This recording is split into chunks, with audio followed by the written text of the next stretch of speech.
Hello and welcome to Royal Vibes. Meghan Markle's success in the US represents a nightmare for Kate Middleton, the Duchess of Cambridge, and Prince William, according to a royal commentator. So before we get right into it, please make sure to subscribe. If you haven't subscribed, give the video a like and please watch it right up to the very end. The Duchess of Sussex's success and attention attracted stateside may represent a long-term headache for the Duke and Duchess of Cambridge. Historian and royal commentator Dr. Tessa Dunlop said the expert suggested Meghan have created a precedent with her accomplishments that others may want to follow. Appearing on Mail Plus Palace Confidential program, the historian said, "The bigger picture here surely is that in America, where success is much more judged on money and status and the brand, Meghan has blown it out of the water. She is top of the Spotify rankings.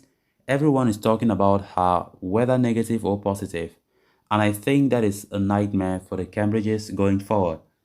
Anybody who is going to want to marry their children, is it going to be for the tinsel, the mantle, to run off into the sunset and create some other idea of royalty?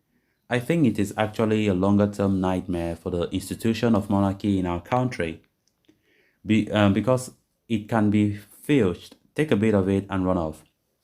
After carrying out royal duties as a full-time working member of the firm between May 2018 and March 2020, Meghan bowed out of her role within the royal family in the spring of 2 years ago alongside her husband Prince Harry. This move came after the Duke and Duchess of Sussex had expressed their intention in January 2020 to create a new position for themselves within the royal family, which would have seen them still carrying out some royal duties while becoming independent from taxpayer funding and living between North America and the UK. This half-in, half-out position was not deemed workable by senior members of the firm. The pair have since established their new lives in California, where they continue to work on charitable causes and support their organizations. However, as they no longer receive the sovereign grant, they also pursued profitable deals, and in late 2020, they struck multi-year contracts with streaming giant Netflix and Spotify.